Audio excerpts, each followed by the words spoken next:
Judul Danau Tanpa Dasar.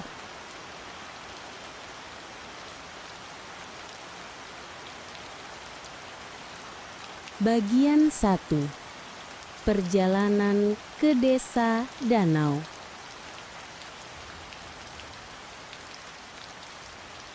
Malam itu, jalanan menuju pedalaman Jawa Barat hanya diterangi cahaya lampu mobil.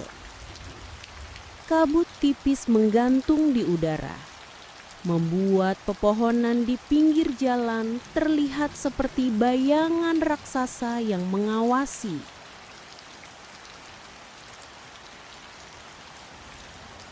Di dalam mobil minibus berwarna putih, 3 sahabat lama duduk dengan perasaan campur aduk.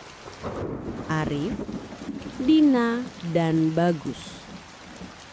Mereka sudah lama berencana untuk liburan kecil setelah lama sibuk bekerja di Jakarta. Namun,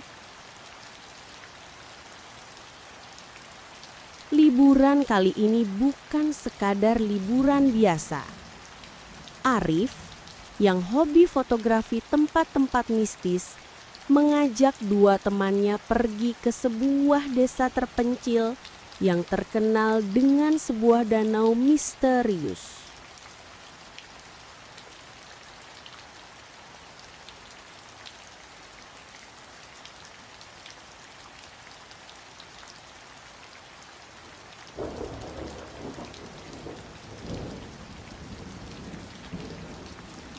Katanya danaunya indah banget kalau pagi. Kabut naik dari air, terus ada sinar matahari yang nyorot dari balik gunung. Ujar Aris sambil menyetir.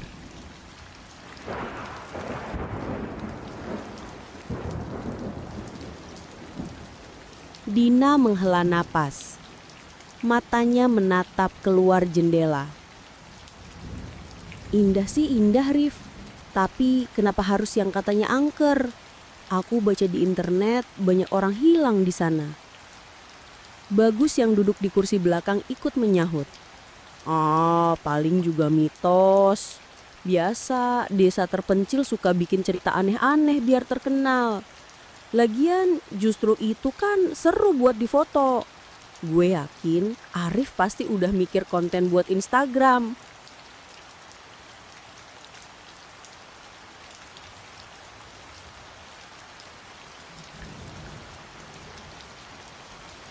Arif hanya terkeceh. Tapi di dalam hatinya ada rasa penasaran yang lebih dalam. Bukan sekadar foto. Ia pernah mendengar dari pamannya yang asli Jawa Barat bahwa danau itu tidak punya dasar. Konon, siapapun yang nekat menyelam tidak akan pernah kembali. Sampai di desa. Mereka akhirnya tiba di sebuah desa kecil menjelang tengah malam. Desa itu sepi.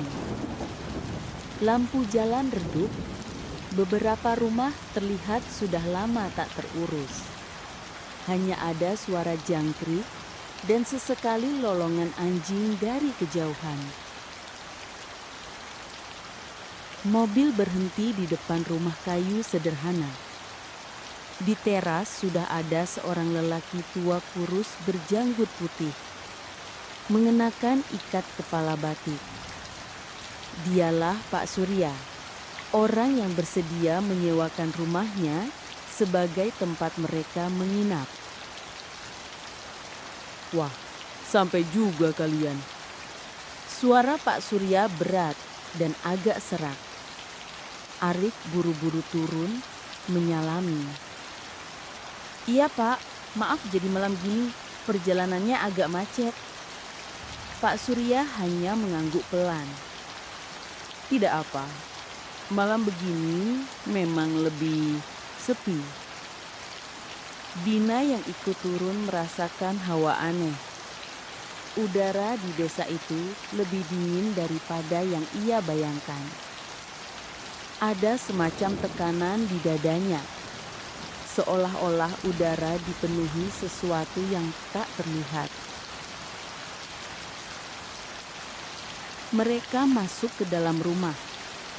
Di ruang tamu sederhana, lampu minyak menyala redup. Pak Surya menawari teh hangat. Namun, sebelum mereka sempat minum, lelaki tua itu menatap mereka satu persatu dengan serius. "Kalian pasti datang untuk lihat danau itu ya?" Arif mengangguk. "Iya Pak, katanya indah sekali." Pak Surya menghela napas panjang lalu menunduk. "Indah, ya, tapi juga berbahaya. Banyak yang datang, tidak semua kembali. Ada yang hilang, ada yang pulang, tapi tidak sama lagi." Bagus terkekeh pelan berusaha mencairkan suasana. "Maksudnya gimana tuh Pak? Masa iya danaunya bisa bikin orang berubah?" Pak Surya tidak tertawa. Matanya justru semakin tajam. "Air di sana bukan air biasa. Ada sesuatu yang tinggal di bawahnya. Kalau kalian cuma ingin berfoto, lebih baik besok pagi kalian pulang saja. Jangan dekati air itu." Dina merinding, namun Arif justru semakin penasaran. "Pak, sebenarnya apa yang ada di bawah danau itu?" Pak Surya terdiam lama, lalu dengan suara lirih, ia hanya berkata, "Kalian akan dengar sendiri, kalau berani." Keesokan paginya, mereka bertiga berjalan-jalan ke warung kopi kecil di pinggir jalan desa. Warung itu sederhana, dinding papan, meja panjang, dan beberapa kursi kayu. Di sana ada beberapa orang desa yang sedang minum kopi sambil merokok. Begitu melihat pendatang, beberapa orang berbisik-bisik. Ada rasa canggung di udara. Seorang nenek dengan rambut putih kusut yang duduk di pojok warung menatap mereka lama sekali. Arif mencoba ramah, "Selamat pagi, Bu." Namun, si nenek hanya tersenyum tipis, lalu berkata pelan, "Jangan lama-lama di sini, Nak. Danau itu suka mengambil yang bukan miliknya." Dina langsung merinding. "Arif, aku nggak suka tempat ini." Bagus mencoba bercanda, tapi bahkan suaranya terdengar kaku. Mungkin nenek itu cuma mau nakut-nakutin kita. Tiba-tiba seorang pria paruh baya di warung ikut bicara. "Kalian orang kota ya? Pasti mau lihat danau. Hati-hati, dulu ada rombongan mahasiswa juga datang. Katanya mau penelitian. 3 orang hilang. Sampai sekarang tidak ditemukan. Polisi pun menyerah." Suasana hening. Dina menelan ludah. Sementara Arif diam, merenung. Peringatan terakhir. Siang itu, mereka akhirnya pergi ke arah danau, ditemani Pak Surya. Jalan setapak menurun, melewati pepohonan bambu tinggi yang bergoyang ditiup angin.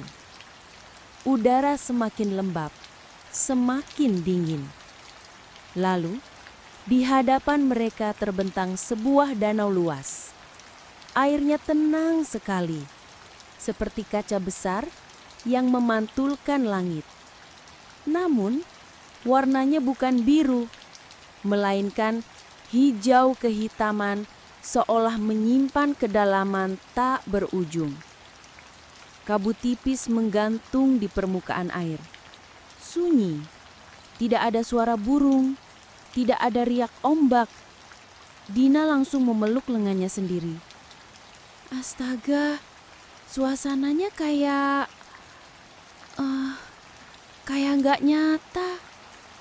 Arif sibuk memotret, matanya berbinar-binar, meski dalam hatinya ada rasa takut. Bagus mencoba berteriak ke arah danau. "Hoi!"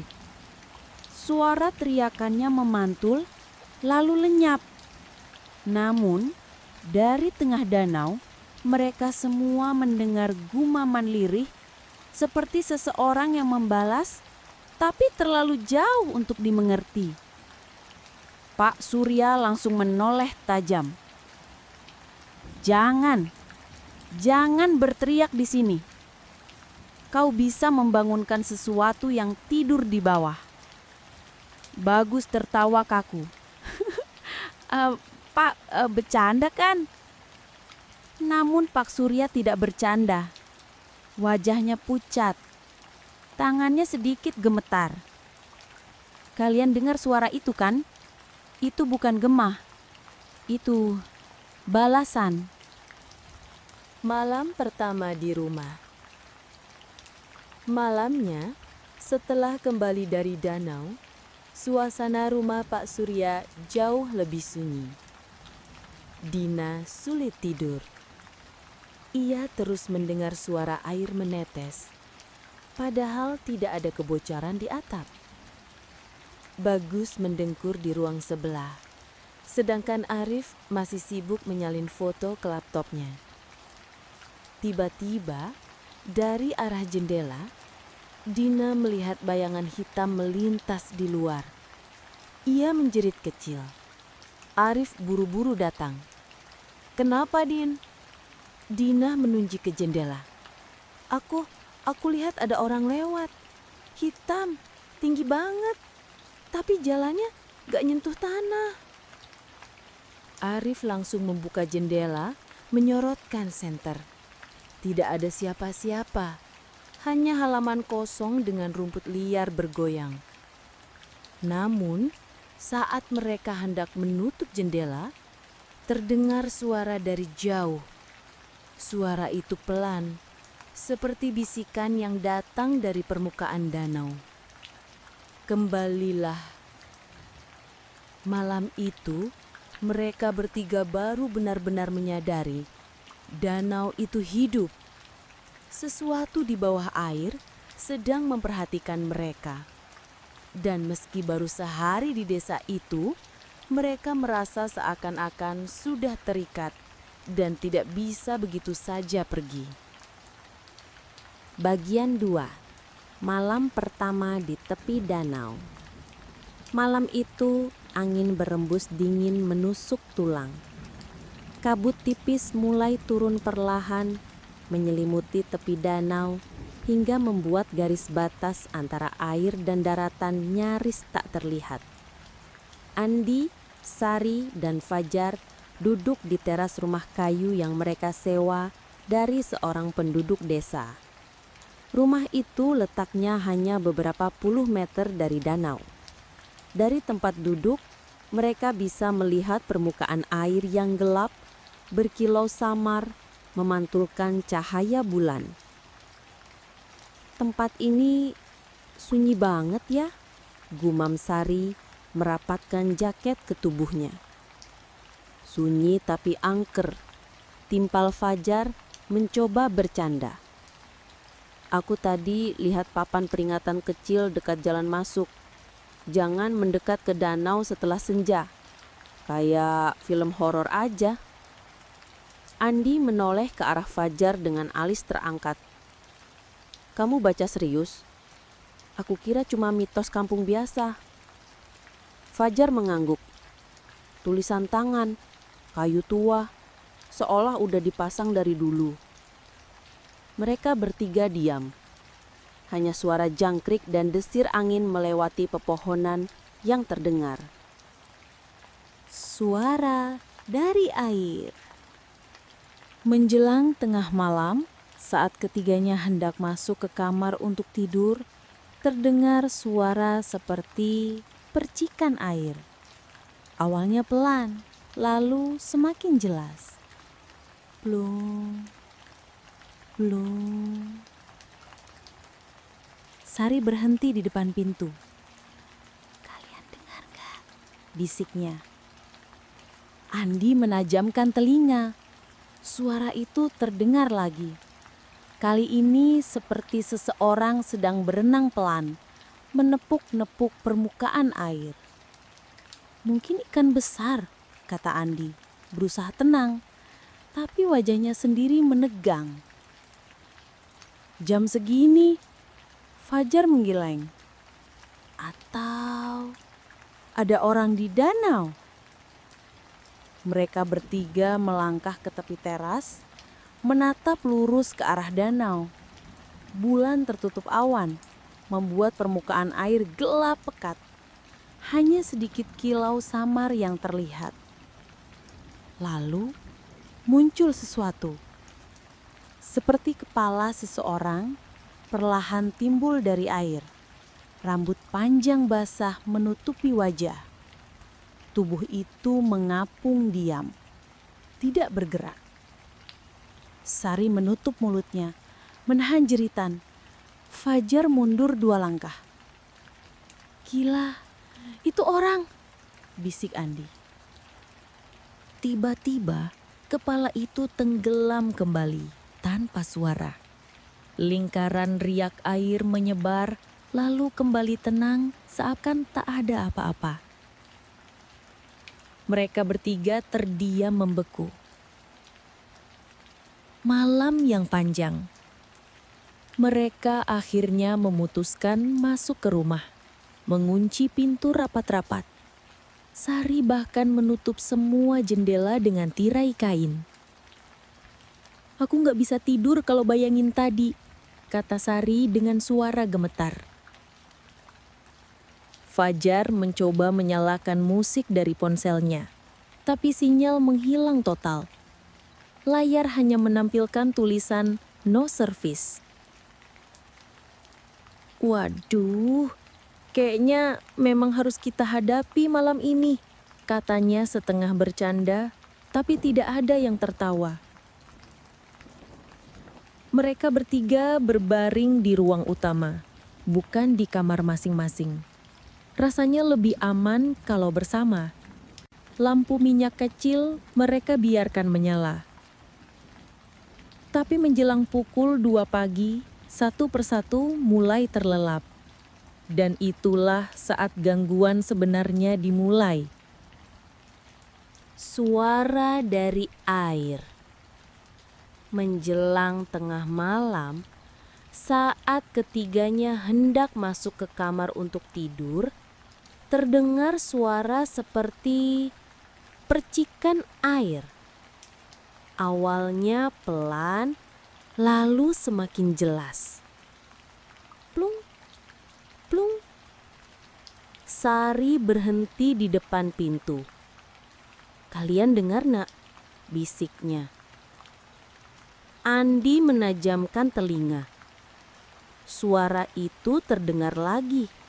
Kali ini seperti seseorang sedang berenang pelan, menepuk-nepuk permukaan air. Mungkin ikan besar, kata Andi berusaha tenang. Tapi wajahnya sendiri menegang. Jam segini, Fajar menggeleng. Atau ada orang di danau? Mereka bertiga melangkah ke tepi teras, menatap lurus ke arah danau. Bulan tertutup awan, membuat permukaan air gelap pekat. Hanya sedikit kilau samar yang terlihat. Lalu muncul sesuatu. Seperti kepala seseorang perlahan timbul dari air. Rambut panjang basah menutupi wajah. Tubuh itu mengapung diam, tidak bergerak. Sari menutup mulutnya, menahan jeritan. Fajar mundur 2 langkah. Gila, itu orang? Bisik Andi. Tiba-tiba kepala itu tenggelam kembali, tanpa suara. Lingkaran riak air menyebar. Lalu kembali tenang, seakan tak ada apa-apa. Mereka bertiga terdiam membeku. Malam yang panjang. Mereka akhirnya memutuskan masuk ke rumah, mengunci pintu rapat-rapat. Sari bahkan menutup semua jendela dengan tirai kain. Aku nggak bisa tidur kalau bayangin tadi, kata Sari dengan suara gemetar. Fajar mencoba menyalakan musik dari ponselnya, tapi sinyal menghilang total. Layar hanya menampilkan tulisan no service. Waduh, kayaknya memang harus kita hadapi malam ini, katanya setengah bercanda, tapi tidak ada yang tertawa. Mereka bertiga berbaring di ruang utama, bukan di kamar masing-masing. Rasanya lebih aman kalau bersama. Lampu minyak kecil mereka biarkan menyala. Tapi menjelang pukul 2 pagi, satu persatu mulai terlelap. Dan itulah saat gangguan sebenarnya dimulai. Mimpi yang sama. Sari terbangun dengan napas terengah. Ia merasa seperti baru saja keluar dari mimpi buruk. Dalam mimpinya, ia berdiri di tepi danau sendirian. Airnya tenang, tapi tiba-tiba dari dalam muncul banyak tangan pucat yang meraih kakinya. Ia berteriak, lalu ditarik masuk ke air. Begitu terbangun, ia mendapati keringat dingin membasahi wajah. Tapi saat ia menoleh ke samping, ia melihat Andi juga terbangun. Wajahnya pucat, matanya melotot. "Kamu juga mimpi buruk?" tanya Sari. Andi mengangguk pelan. "Aku mimpi ditarik ke dalam air, sama kayak kamu." Belum sempat mereka bicara lebih jauh, Fajar bangun tiba-tiba, menjerit pelan. Nafasnya tersengal. "Astaga, kalian juga mimpi danau itu?" katanya dengan suara bergetar. Mereka saling pandang, menyadari sesuatu yang aneh. Mereka bertiga mengalami mimpi yang sama persis. Ketukan di jendela. Baru saja mereka ingin menenangkan diri, terdengar suara ketukan dari arah jendela. Tok, tok, tok. 3 kali. Pelan tapi jelas. Sari menjerit kecil. Fajar langsung berdiri, mendekat ke jendela dengan langkah hati-hati. "Jangan dibuka," bisik Andi. Tapi rasa penasaran lebih kuat. Fajar mengintip sedikit dari celah tirai.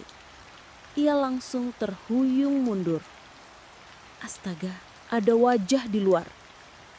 Mereka bertiga serentak menjauh dari jendela. Ketukan itu berhenti, hening kembali. Namun dari luar terdengar suara lain. Suara kaki berlarian di tanah basah, mengitari rumah. Disusul suara tawa, lirih, serak, dan bergema. Hahaha. Suara itu bergerak cepat, seakan ada lebih dari 1 orang di luar. Mereka berlari, tertawa, berputar-putar. Sari menangis ketakutan. "Kenapa kita ke sini? Aku mau pulang besok pagi. Aku nggak peduli." Andi mencoba menenangkan, meski wajahnya juga pucat. "Tenang dulu, kita harus tunggu sampai pagi. Setelah itu, kita bisa pergi." Bayangan di dalam rumah. Mereka memutuskan untuk duduk rapat di tengah ruangan, saling berdekatan. Tapi tiba-tiba lampu minyak padam dengan sendirinya. Api yang tadinya stabil, seakan ditiup angin, hilang begitu saja. Kegelapan menelan ruangan. Dan dari kegelapan itu, Sari melihat sesuatu. "Teman-teman, ada orang di sudut," katanya dengan suara nyaris tak terdengar. Andi dan Fajar menoleh. Samar-samar mereka juga melihat sebuah bayangan tinggi berdiri di pojok ruangan, tak bergerak. Mata mereka terbiasa dengan gelap, tapi bayangan itu jelas-jelas berbeda. Terlalu gelap, terlalu pekat dibanding sekelilingnya.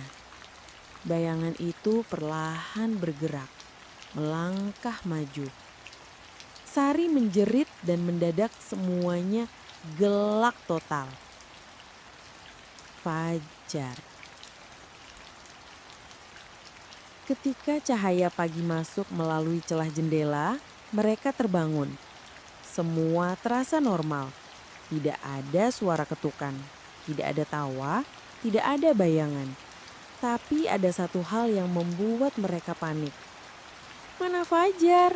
seru Sari. Bagian 3. Rahasia yang terkubur. Pagi itu, udara dingin masih menusuk meski matahari sudah mulai naik. Sari duduk di teras rumah kayu, wajahnya pucat, matanya bengkak karena semalaman menangis. Andi mondar-mandir di halaman, mencoba memikirkan apa yang harus dilakukan. "Fajar nggak mungkin hilang gitu aja, Sar," kata Andi, suaranya parau. "Pintu terkunci dari dalam, nggak ada jejak keluar. Dia pasti diambil sesuatu." Sari menatap kosong ke arah danau yang berkilau samar. "Aku udah bilang dari awal, tempat ini salah. Aku bisa ngerasain." Andi mengempalkan tangan. "Kita nggak bisa tinggal diam. Kita harus cari dia. Kalau memang ada yang jahat di sini, kita cari tahu kenapa." Desa yang menyembunyikan sesuatu. Mereka akhirnya turun ke desa yang berada sekitar 1 kilometer dari danau. Rumah-rumah penduduk tampak sederhana, berdiri rapat dengan atap rumbia. Beberapa warga menatap mereka dengan tatapan aneh, seperti tahu sesuatu tapi enggan bicara. Andi mencoba menyapa seorang bapak tua yang sedang duduk di warung kopi. "Pak, maaf, kami tamu di rumah dekat danau. Tadi malam teman kami hilang." Bapak itu langsung mengerutkan dahi. Wajahnya seolah berubah tegang. Ia menunduk, lalu berkata singkat, "Kalian seharusnya tidak bermalam di situ." Sari maju setengah langkah. "Kenapa? Tolong Pak, kami butuh bantuan." Bapak tua itu terdiam lama, lalu menghela napas berat. "Danau itu bukan tempat untuk manusia setelah matahari terbenam." Andi menahan kesal. "Tapi kenapa? Ada apa di sana sebenarnya?" Sebelum bapak itu menjawab, seorang ibu paruh baya muncul dari dalam warung menarik lengan suaminya. "Jangan ikut campur, nanti kita semua kena celaka," katanya cepat, lalu menatap tajam ke arah Andi dan Sari. "Pergilah sebelum terlambat." Mereka berdua hanya bisa saling pandang. Desa ini jelas menyimpan sesuatu. Seorang penjaga rahasia. Menjelang siang, mereka bertemu dengan seorang nenek yang sedang menjemur pakaian. Nenek itu menatap mereka lama, seolah menimbang sesuatu.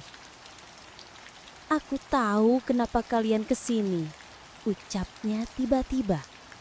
Kalian kehilangan seorang teman kan? Sari hampir menangis mendengar itu. Iya, Nek. Tolong kami. Apa yang terjadi di danau itu? Nenek itu menghela napas panjang. Aku sudah lama ingin cerita, tapi orang-orang di desa lebih memilih diam. Mereka pikir selama kita tidak bicara tentang hal itu, kita aman. Tapi itu bohong. Ruh di danau tidak pernah tidur. Andi mencondongkan tubuh, mendengarkan penuh perhatian. Nenek mulai bercerita dengan suara lirih namun jelas. Puluhan tahun lalu, sebelum desa ini ada sebuah kerajaan kecil di sekitar danau. Rajanya serakah. Ia ingin memperluas wilayahnya dengan mengorbankan rakyat. Untuk memperkuat dirinya, ia memanggil seorang dukun hitam. Dukun itu membuat perjanjian dengan ruh air penghuni danau. Sebagai gantinya, mereka harus memberikan tumbal.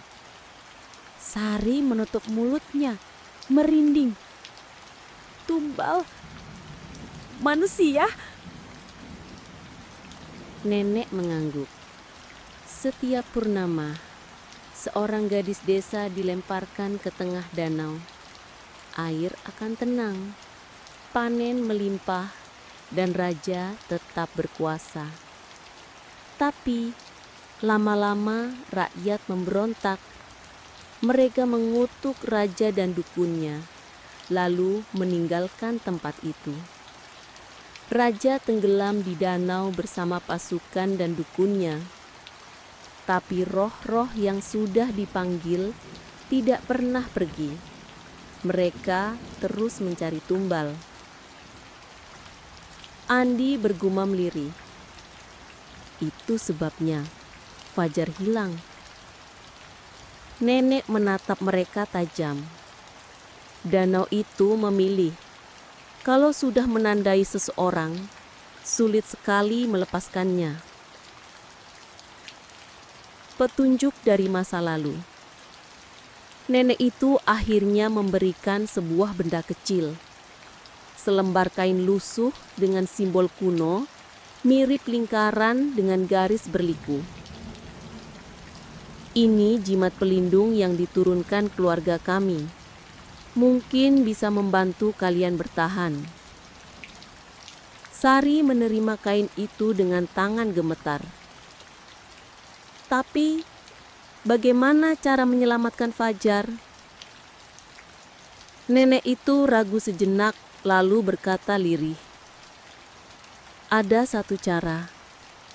Malam ini, kalian harus kembali ke danau. Nyalakan api. Panggil namanya 3 kali. Kalau roh masih menyimpan tubuhnya, dia akan kembali. Tapi hati-hati. Yang datang tidak selalu manusia. Andi merasakan bulu kuduknya berdiri. Maksudnya? Nenek menatap kosong ke arah danau, matanya berair. Kadang yang kembali hanya raganya, jiwanya sudah ditelan. Kembali ke rumah kayu. Sore itu, Andi dan Sari kembali ke rumah tepi danau. Suasana semakin menekan. Air danau tenang, tapi terasa mencekam. Gila, kita beneran mau coba ini? Tanya Sari dengan suara serak. Kita nggak punya pilihan. Kalau Fajar masih hidup, ini satu-satunya kesempatan. Jawab Andi mantap. Mereka menyiapkan kayu bakar di tepi danau, lalu menunggu malam tiba. Sambil menunggu, Andi sempat membuka ponselnya. Masih no servis. Baterai pun hampir habis. Aku gak suka ini Andi. Semua terasa salah. Gumam Sari. Andi menatap danau yang perlahan ditelan kabut. Aku tahu, tapi kita harus coba. Demi Fajar. Ritual di tengah malam. Saat bulan muncul dari balik awan, mereka menyalakan api. Cahaya oranye menari di permukaan air yang gelap. Angin bertiup kencang membuat api bergejolak. Andi berdiri tegak lalu memanggil dengan suara lantang. Fajar! Fajar! Fajar! Suara itu menggema, memantul di permukaan danau. Awalnya hening, tapi kemudian permukaan air mulai bergolak. Riak kecil berubah jadi pusaran besar. Kabut menebal hingga mereka hampir tak bisa melihat satu sama lain. Lalu dari dalam air muncul sosok. Tubuh basah, baju menempel, wajah pucat. Itu Fajar. Sari menjerit, berlari ke arahnya. Fajar, astaga, syukurlah kamu kembali. Tapi Andi menahan lengannya. Tunggu. Fajar berdiri kaku, menatap mereka dengan mata kosong. Mulutnya bergerak, tapi suara yang keluar lirih dan serak. Kenapa kalian panggil aku? Andi merasakan jantungnya berhenti berdetak. Itu memang tubuh Fajar, tapi matanya kosong, seolah bukan dirinya lagi. Sari gemetar hebat. Itu bukan dia. Api di tepi danau berderak keras seakan ikut resah. Andi harus cepat memutuskan. Apakah mereka menerima Fajar kembali apa adanya? Atau melawan sesuatu yang jelas-jelas bukan manusia lagi? Kabut semakin pekat, suara air semakin bising. Dan dari dalam danau terdengar tawar lirih yang familiar. Fajar atau sesuatu yang memakai raganya. Bagian 4, malam kedua. Kembalinya Fajar. Api unggun di tepi danau masih menyala, memantulkan cahaya merah ke wajah pucat sosok yang berdiri di hadapan mereka. Itu Fajar, atau setidaknya tubuh Fajar. Air masih menetes dari rambutnya. Pakaiannya basah kuyup, tapi matanya kosong. Tatapannya hampa. Sari tak bisa menahan tangis. Fajar, kamu kembali, ucapnya sambil mencoba mendekat. Namun Andi menahan lengannya dengan keras. Sar, jangan. Ada yang gak beres. Sosok Fajar menoleh perlahan, kepalanya miring ke arah tak wajar. Dari mulutnya keluar suara serak yang membuat bulu kuduk berdiri. Kalian manggil aku. Andi merasakan hawa dingin menjalar ke seluruh tubuhnya. Ia sadar sosok ini memang Fajar. Tapi jiwanya entah di mana. Gerakan aneh. Sosok Fajar melangkah mendekat, tapi jalannya aneh. Setiap langkah seperti tersendat, sendi-sendi tubuhnya kaku. Saat ia tersenyum, senyum itu terlalu lebar, tidak alami. Sari berusaha menahan tangis. Kamu kenapa? Itu aku, Sari. Ingat aku. Mata Fajar bergetar sebentar, seolah ada sesuatu di dalam dirinya yang berusaha keluar. Sari. Suaranya terdengar lirih, hampir seperti manusia normal. Sari langsung mendekat, ingin meraih tangannya. Tapi tiba-tiba Fajar menunduk, tubuhnya bergetar hebat. Dari mulutnya terdengar suara lain, bukan suara Fajar, melainkan suara berat, dalam, menyerupai bisikan yang bergema. Dia milikku. Malam yang panjang. Andi menarik Sari mundur dengan paksa. Kita nggak bisa deketin dia. Itu bukan Fajar sepenuhnya. Sari menjerit. Tapi dia masih ada di dalam. Aku dengar dia panggil namaku. Sosok Fajar kemudian menatap api unggun lalu mendekatinya dengan tatapan marah. Angin tiba-tiba bertiup kencang, membuat api bergoyang hebat seolah hendak padam. Andi buru-buru mengeluarkan kain jimat pemberian nenek desa dari sakunya. Ia angkat kain itu ke arah sosok Fajar. Begitu kain itu terlihat, sosok Fajar langsung mengeluarkan jeritan melengking yang tidak manusiawi. Tubuhnya mundur, matanya menyala merah untuk sesaat. "Jangan campuri urusanku!" Jeritan itu membuat Sari menutup telinganya, menangis ketakutan. Andi tahu benda ini memang punya kekuatan. Suara dari danau.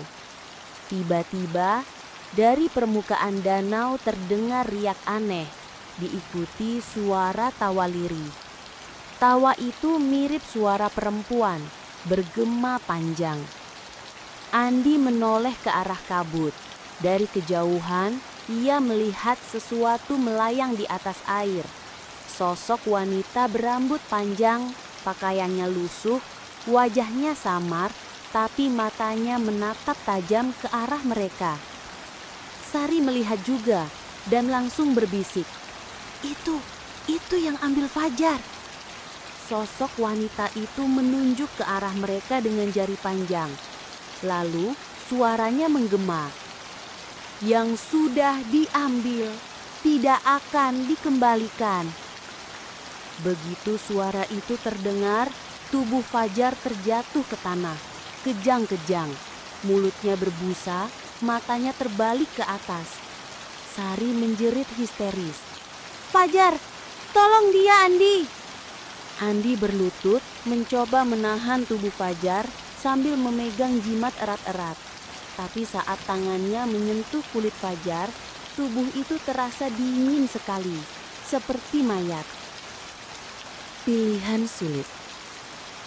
Fajar tiba-tiba berhenti kejang, lalu dengan suara normal berbisik pelan, "Andi, tolong aku."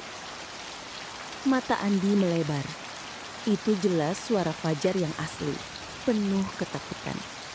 Tapi di saat bersamaan, suara berat tadi juga terdengar dari mulut Fajar. "Dia milikku. Jika kau coba rebut, kau akan ikut tenggelam." Andi terpaku, bingung harus melakukan apa. Sari menangis makin keras. "Kita harus selamatin dia, Andi. Jangan tinggalin Fajar." Andi menggertakkan gigi. Kalau kita salah langkah, kita semua bisa mati. Malam kedua berlangsung. Sisa malam itu jadi penyiksaan. Sosok Fajar terus berubah-ubah. Kadang seperti dirinya, memohon dengan suara lirih. Kadang seperti makhluk lain, menatap mereka dengan tatapan penuh kebencian. Setiap kali Andi mengangkat jimat, makhluk itu menjerit kesakitan. Tapi begitu jimat diturunkan, sosok itu kembali mendekat, mencoba meraih mereka. Di luar rumah, suara langkah-langkah basah terdengar mengitari dinding kayu. Seperti ada sesuatu yang berjalan sambil menyeret kaki. Sesekali terdengar ketukan di jendela dan suara berbisik, "Buka pintunya, ikut kami." Sari hampir gila mendengarnya. Ia berpegangan erat pada Andi sepanjang malam. Menjelang subuh, Saat ayam jantan dari desa terdengar samar, suasana mulai mereda. Angin berhenti, kabut perlahan menghilang. Sosok Fajar terkulai di lantai, pingsan. Wajahnya pucat, tubuhnya dingin, tapi napasnya masih ada. Andi duduk terengah-engah, keringat dingin membasahi tubuhnya. Sari berlutut di samping Fajar, memeluknya erat sambil menangis. Andi, dia masih hidup. Kita harus bawa dia jauh dari sini. Andi menatap danau yang kini kembali tenang. Tapi dalam hatinya, ia tahu, ini baru permulaan. Malam kedua berhasil mereka lalui. Tapi Fajar masih dalam cengkeraman sesuatu dari danau.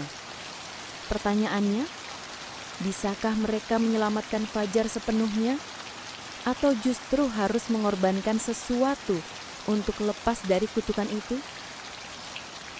Kabut tipis terakhir lenyap, meninggalkan danau yang tampak biasa. Tapi Andi sudah sadar, ketenangan itu hanyalah topeng dari sesuatu yang jauh lebih mengerikan. Bagian 5, kebenaran di balik kutukan. Pagi itu, matahari bersinar pucat. Kabut perlahan menyingkir dari permukaan danau, meninggalkan air yang tampak tenang, seolah tidak pernah ada yang terjadi semalam. Namun, bagi Andi dan Sari, ketenangan itu hanyalah penipuan. Fajar masih terbaring lemah di dalam rumah panggung tua. Bibirnya pucat, napasnya berat. Sesekali tubuhnya kejang singkat seakan masih berperang melawan sesuatu yang tak kasat mata. Sari terus duduk di sampingnya, menggenggam tangannya. Aku gak mau dia pergi lagi, Andi. Kita harus lakukan sesuatu. Andi menatap wajah sahabatnya itu dengan rasa bersalah. Aku tahu, tapi jelas kita gak bisa hadapi ini sendirian. Kita harus cari bantuan di desa. Perjalanan ke desa. Dengan langkah terburu-buru, Andi dan Sari turun dari rumah panggung tua. Mereka meninggalkan Fajar yang masih tak sadar diri, meski dengan berat hati. Andi menutup pintu rapat-rapat dan menggantung jimat nenek di desa di gagang pintu, berharap itu cukup untuk menahan apapun yang mencoba masuk. Mereka berjalan cepat menyusuri jalan setapak. Pohon-pohon pinus menjulang sunyi di kiri kanan. Suara burung pun seolah enggan terdengar. Begitu sampai di desa, orang-orang menatap mereka dengan wajah cemas. Beberapa warga langsung berbisik, seolah sudah tahu apa yang terjadi. Seorang lelaki tua dengan tongkat mendekat. Wajahnya dipenuhi keriput. Rambutnya putih seluruhnya. Dialah Pak Taryo, tetua desa yang dikenal menyimpan banyak cerita lama. Kalian semalam bermalam di tepi danau ya? Suaranya serak, tapi penuh wibawa. Andi mengangguk. Teman kami, Fajar, dia ditarik ke danau, lalu kembali. Tapi bukan sepenuhnya dia. Tolong Pak, apa yang sebenarnya terjadi di danau itu? Pak Taryo menarik napas panjang lalu memberi isyarat agar mereka mengikutinya ke balai desa. Rahasia lama terungkap. Di dalam balai desa yang sederhana, bau dupa samar masih tercium. Beberapa lembar kain berisi aksara Jawa kuno tergantung di dinding. Pak Taryo duduk di kursi kayu, menatap keduanya lama sekali. Lalu, ia mulai bercerita. Danau itu bukan sekadar air, itu adalah makam. Puluhan tahun lalu, sebelum desa ini berdiri, di tempat itu ada sebuah dusun kecil. Dusun nelayan. Suatu malam, dusun itu dilanda banjir besar setelah hujan berhari-hari. Tanah longsor menutup jalan keluar. Semua penduduk terjebak. Hampir seluruh dusun tenggelam ke dasar lembah. Dari situlah danau itu terbentuk. Sari menutup mulutnya dengan tangan. Jadi mereka semua mati? Pak Taryo mengangguk pelan. Ya, lelaki, perempuan, anak-anak. Tidak ada yang selamat. Mayat mereka tidak pernah ditemukan, terkurung di bawah air. Sejak saat itu, orang percaya roh mereka gentayangan, marah karena tidak pernah dimakamkan dengan layak. Andi mengernyit. Tapi kenapa Fajar? Kenapa dia yang diambil? Pak Taryo menatap Andi lekat-lekat. Setiap beberapa tahun sekali, danau itu menuntut tumbal. Biasanya anak muda yang berani melanggar larangan, tidur atau membuat keributan di tepi danau. Roh di sana mencari tubuh baru agar mereka bisa merasakan hidup kembali meski sebentar. Nama yang terlupakan. Sari menggigil, tapi memberanikan diri bertanya. Pak, semalam aku melihat sosok perempuan, rambut panjang, bajunya lusuh, matanya tajam. Siapa dia? Pak Tayo terdiam sejenak, lalu menghela napas berat. Kalau yang kau lihat perempuan, kemungkinan besar itu Ningsih. Dia salah satu gadis dari dusun lama. Legenda mengatakan dialah yang paling menderita malam itu. Konon ia menunggu tunangannya yang tidak pernah datang menjemput. Saat banjir datang, ia berteriak-teriak memanggil, tapi tidak ada yang mendengar. Tubuhnya tenggelam bersama semua orang, hatinya penuh dendam. Sejak itu, dia yang sering terlihat di atas danau, menuntut korban. Andi mengepalkan tangan. Berarti yang masuk ke tubuh Fajar itu Ningsih. Pak Taryo menggeleng pelan. Tidak persis, itu lebih rumit. Ada banyak roh di sana. Ningsih hanya salah satu yang paling kuat. Kadang roh yang lebih lemah ikut merasuk juga. Karena itu suara temanmu bercampur dengan suara lain. Rencana yang berbahaya. Sari mulai menangis lagi. Kalau gitu, gimana caranya nyelamatin Fajar? Aku tahu dia masih ada di dalam tubuhnya. Tadi malam aku dengar dia manggil namaku. Dia pasti masih bisa diselamatkan. Pak Taryo menatap keduanya serius. Ada cara, tapi berbahaya. Kalian harus lakukan ritual pemanggilan, memutus ikatan roh danau dengan tubuh temanmu. Namun ritual itu harus dilakukan di tepi danau saat tengah malam di bawah bulan purnama. Andi langsung terkejut. Apa? Balik lagi ke sana? Pak, semalam saja hampir bikin kita mati. Pak Taryo mengangguk, wajahnya muram. Saya tahu resikonya. Tapi kalau kalian tidak lakukan, roh itu akan sepenuhnya mengambil alih tubuh temanmu. Saat itu terjadi, Fajar akan hilang selamanya. Sari menggenggam tangan Andi erat-erat. Kita harus coba, Andi. Aku gak peduli seberbahaya apapun. Andi menatap mata Sari yang penuh air mata. Hatinya bergejolak antara takut dan rasa tanggung jawab. Baiklah, katanya akhirnya. Kita lakukan, tapi kita harus persiapkan diri sebaik mungkin. Persiapan ritual. Pak Taryo memberikan beberapa benda. Seutas tali dari serat pohon aren yang sudah didoakan, beberapa batang dupa, serta sebuah kendi tanah liat kecil berisi air bunga.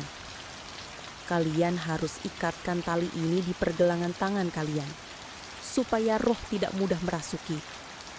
Dupa untuk memanggil roh, dan kendi ini untuk menutup ikatan mereka. Tapi ingat, roh akan berusaha keras menggagalkan ritual. Jangan pernah lepaskan genggaman tangan dari Fajar. Andi menerima benda-benda itu dengan hati bergetar. Ia tahu, malam nanti akan menentukan segalanya. Kembali ke rumah panggung. Mereka kembali ke rumah panggung dengan langkah berat. Fajar masih terbaring, tapi kali ini matanya setengah terbuka. Ia menatap kosong ke langit-langit, bibirnya bergetar lirih. Andi, Sari. Suaranya serak seperti keluar dari kedalaman sumur. Sari langsung mendekat, menggenggam tangannya. Fajar, bertahanlah. Kami akan tolong kamu. Malam ini kita akan bebaskan kamu. Tapi tiba-tiba dari mulut Fajar keluar suara lain, berat dan menyeramkan. Kalian akan ikut tenggelam bersamanya. Sari terlonjak kaget. Andi buru-buru mengangkat tali doa yang diberikan Pak Taryo. Begitu benda itu mendekat, tubuh Fajar menjerit dan bergetar, lalu terkulai lagi. Sari menangis, memeluknya erat. Bertahanlah Fajar, kami gak akan biarin kamu hilang. Andi menatap keluar jendela ke arah danau yang kini tampak tenang dan indah. Tapi ia tahu betul, malam nanti ketenangan itu akan berubah menjadi neraka. Mereka kini tahu asal-usul danau dan siapa sosok di balik teror itu. Sebuah tragedi lama, roh-roh penasaran, dan dendam seorang perempuan bernama Ningsih. Malam berikutnya, bulan purnama akan muncul, dan di sanalah mereka harus melakukan ritual terakhir dengan taruhan hidup Fajar atau jiwa mereka sendiri. Bagian 6. Kembali atau menghilang selamanya. Suasana hening, tapi hening yang tidak biasa. Angin di sekitar danau berhenti berhembus. Kabut semakin menebal. Seakan-akan seluruh dunia menahan napas. Arga berdiri di tepi air. Tubuhnya gemetar bukan hanya karena dingin, tapi juga karena sesuatu yang jauh lebih dalam. Ketakutan yang menusuk tulang. Nadine memegang tangannya erat, seolah takut jika ia melepaskannya, Arga akan langsung ditelan danau. Dari permukaan air, sosok itu kembali muncul. Tubuh raksasa berlumur-lumut, wajah samar dengan mata kosong seperti dua lubang gelap. Suara lirih menggelegar dari segala arah, namun tidak berasal dari mulut sosok itu. Kau sudah terlalu jauh masuk ke wilayahku. Arga menggertakkan giginya, menahan rasa ingin lari. Kau, apa sebenarnya yang kau inginkan? Suara itu menjawab, bergema dari dalam kepala mereka. Aku tidak menginginkan apa-apa. Aku hanya menagih. Sejak dulu, manusia yang menumpahkan darah di sini berhutang pada danau ini. Dan setiap generasi ada yang harus membayar. Kalian hanyalah giliran berikutnya. Nadine menjerit. Tidak adil. Kami bahkan tidak tahu. Kami tidak pernah melakukan apapun padamu. Sosok itu bergerak. Air bergolak hebat seperti lautan diterjang badai. Utang darah tidak mengenal adil atau tidak adil. Utang hanyalah hutang, dan kalian yang memanggilku kembali. Arga teringat pada ritual semalam. Bau kemenyan, mantra yang dibacakan, mereka memang sudah ikut campur. Tanpa sadar, mereka membuka jalan. Kalau begitu, ambil aku saja, kata Arga tiba-tiba. Suaranya bergetar namun mantap. Lepaskan yang lain. Arga, jangan! Nadine menahar lengannya. Air mata membanjiri wajahnya. Sosok itu terdiam. Lalu suara dalam kepala mereka terdengar lagi. Kali ini lebih lirih. Kau berani menawarkan dirimu? Arga mengangguk. Meski seluruh tubuhnya ingin kabur, ia tahu tidak ada jalan lain. Ya, asal Nadine dan orang-orang desa bisa selamat. Nadine menjerit histeris, memukul-mukul dada Arga. Aku nggak mau, jangan bodoh, jangan tinggalkan aku sendirian. Air di sekitar kaki Arga mulai naik, membentuk lingkaran yang menyerupai tangan, perlahan menariknya. Namun, tiba-tiba sebuah suara parau dari arah belakang terdengar. Jangan! Mereka menoleh. Nenek tua yang semalam memperingatkan mereka berjalan dengan tertatih, membawa sebuah kendi tanah liat kuno. Wajahnya dipenuhi keriput, tapi sorot matanya tajam. Kalau utang harus dibayar, biar aku yang bayar. Aku yang generasi lama. Jangan ambil mereka. Sosok itu menoleh ke arahnya. Air mendidih, kabut berputar. Kau yang masih tersisa. Nenek tua mengangkat kendi itu tinggi-tinggi, lalu menghantamkannya ke batu. Pecah. Dari dalam kendi, cairan hitam pekat keluar, menyerap ke tanah. Aroma busuk menyengat menyeruak. Arga menutup hidung, matanya berair. Apa itu? Nenek menjawab dengan napas tersengal. Itu darah perjanjian. Darah yang dulu digunakan untuk mengikat makhluk ini. Sekarang aku kembalikan. Tiba-tiba tanah bergetar hebat.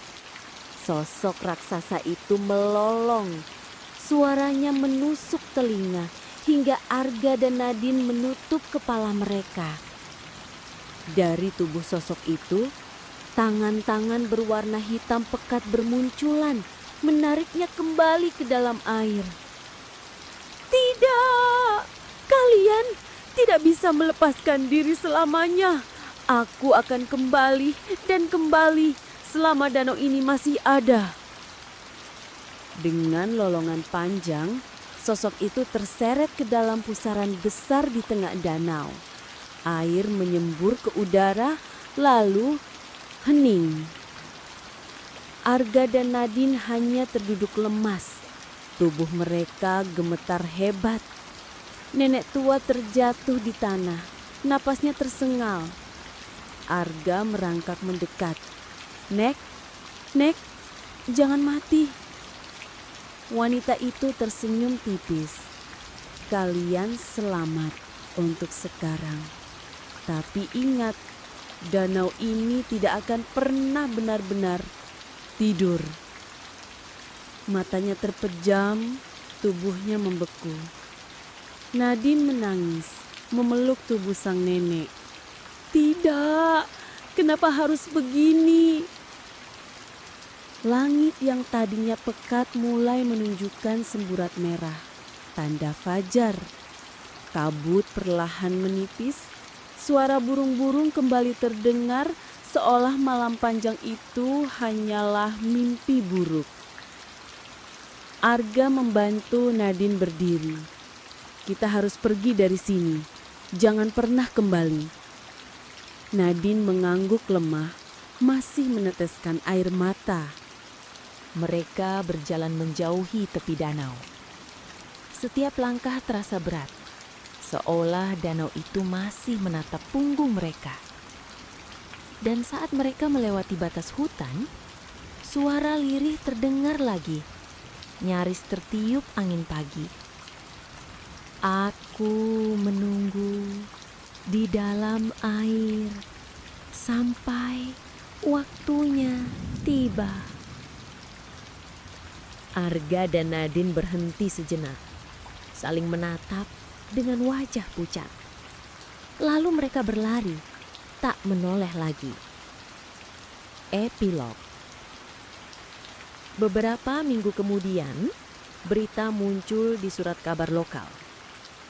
Seorang wisatawan ditemukan tewas tenggelam di Danau Tanggap. Tubuhnya tidak pernah ditemukan. Dan setiap malam, jika seseorang berani berdiri di tepi danau, mereka bisa melihat permukaan air bergelombang. Padahal tidak ada angin. Kadang ada suara lirih yang keluar dari balik kabut. Sebuah bisikan. Utang darah belum lunas.